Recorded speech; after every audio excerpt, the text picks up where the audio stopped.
የሉቃስ ወንጌል ምዕራፍ 19 ከቁጥር 28 እስከ መጨረሻው። ይህን ከተናገረ በኋላ ወደ ኢየሩሳሌም ሲወጣ ይቀድማቸው ነበር። ደብረ ዘይትም በሚባል ተራራ አጠገብ ወዳሉት ወደ ቤተ ፋጌና ወደ ቢታንያ በቀረበ ጊዜ ከደቀ መዛሙርቱ ሁለቱን ላከና በፊታችሁ ወዳለችው መንደር ሂዱ፣ ወደ እርሷም ገብታችሁ ከሰው ወገን ማንም ገና ያልተቀመጠበት ውርንጫ ታስሮ ታገኛላችሁ፣ ፈትታችሁም አምጡት። ማንም ስለምን ትፈቱታላችሁ ብሎ ቢጠይቃችሁ እንዲሁ ለጌታ ያስፈልገዋል በሉ አላቸው። የተላኩትም ሄደው እንዳላቸው አገኙ። እነርሱ ውርንጫውን ሲፈቱ ጌቶች ውርንጫውን ስለምን ትፈቱታላችሁ አሏቸው። እነርሱም ለጌታ ያስፈልገዋል አሉ። ወደ ኢየሱስም አመጡት።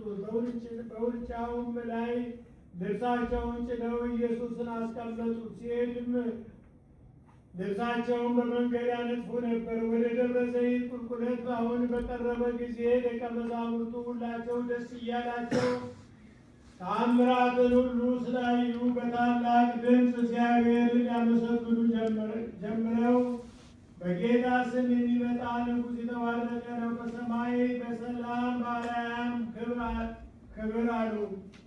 ከሕዝብም መካከል ከፈሪሳውያን አንዳንዱ መምህር ሆይ ደቀ መዛሙርትህን ገሥጻቸው አሉት። መልሶም እላቸዋለሁ እነዚህ ዝም ቢሉ ድንጋዮች ይጮኻሉ አላቸው። ይቀልል ፈረሰማን ዘር አዲ ቃል በኦሪት ነቢያት ሲል አዳዩ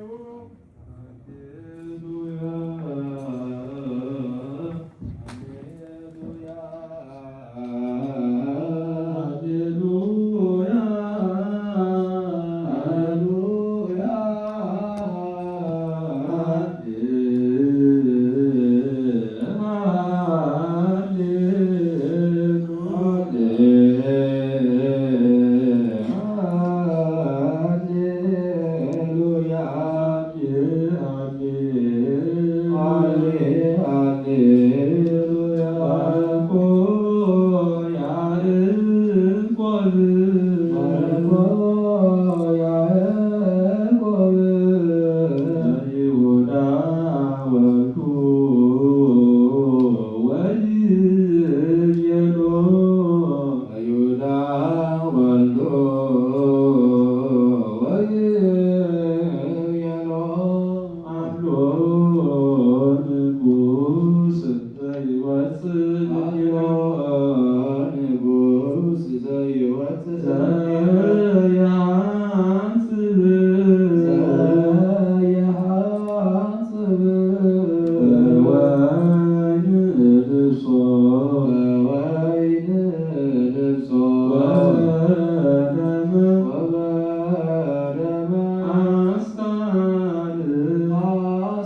ልሶ ወበደመ አስካል ሰንዶኖ ንጉሶሙ ለእስራኤል ውእቱ ይብሉ ሆሳዕና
ምዕራፍ 12 ከቁጥር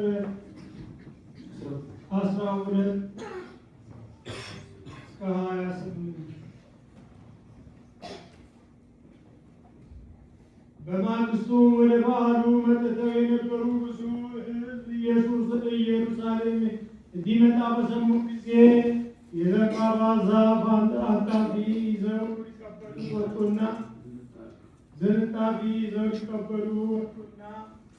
ሆሳዕና በጌታ ስም የሚመጣ የእስራኤል ንጉሥ የተባረከ ነው እያሉ ጮኹ።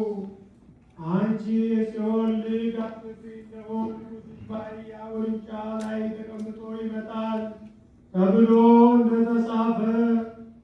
ኢየሱስ የአህያ ውርንጫ አግኝቶ በእርሱ ተቀመጠ። ደቀ መዛሙርቱም ይህንን ነገር በመጀመሪያ አላስተዋሉም። ነገር ግን ኢየሱስ ከከበረ በኋላ በዚያን ጊዜ ይህ ስለ እርሱ እንደተጻፈ ይህንም እንዳደረጉለት ትዝ አላቸው። አልዓዛርንም ከመቃብር ጠርቶ ከሙታን ሊያስነሳው ከእርሱ ጋር የነበሩ ሕዝብ ይመሰክሩለት ነበረ። ስለዚህ ደግሞ ሕዝብ ይህን ምልክት እንዳደረገ ስለሰሙ ሊቀበሉት ወጡ። ስለዚህ ፈሪሳውያን እርስ በርሳቸው አንድ ስንኳ ልታድር እንዳይቻላቸው ታያላችሁን? እነሆ ዓለም በኋላ ተከትሎ ይሄዳል ተባባሉ። በበዓሉ ሊሰግዱ ከመጡ አንዳንዶቹ የግሪክ ሰዎች ነበሩ። እነርሱም ከገሊላ ቤተሳይዳ ወደሚሆን ወደ ፊልጶስዮስ መጥተው ጌታ ሆይ ኢየሱስን ልናይ እንወዳለን ብለው ለመኑት።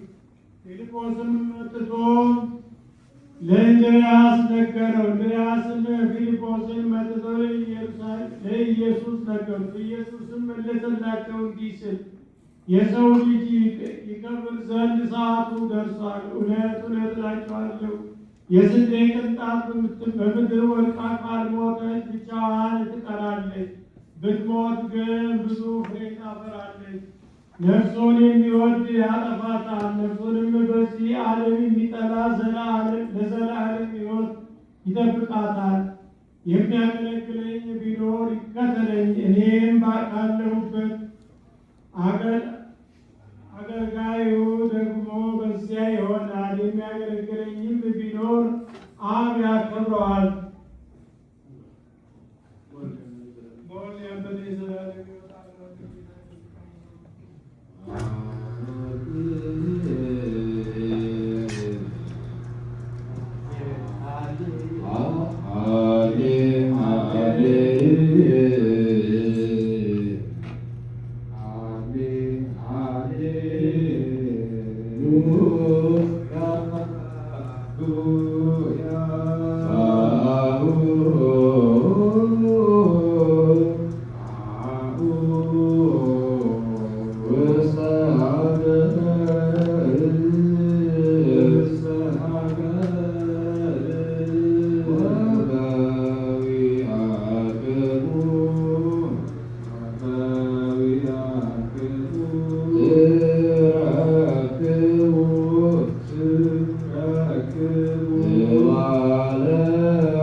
ጀምራለን። ሁላችሁ ቁጭ በሉ።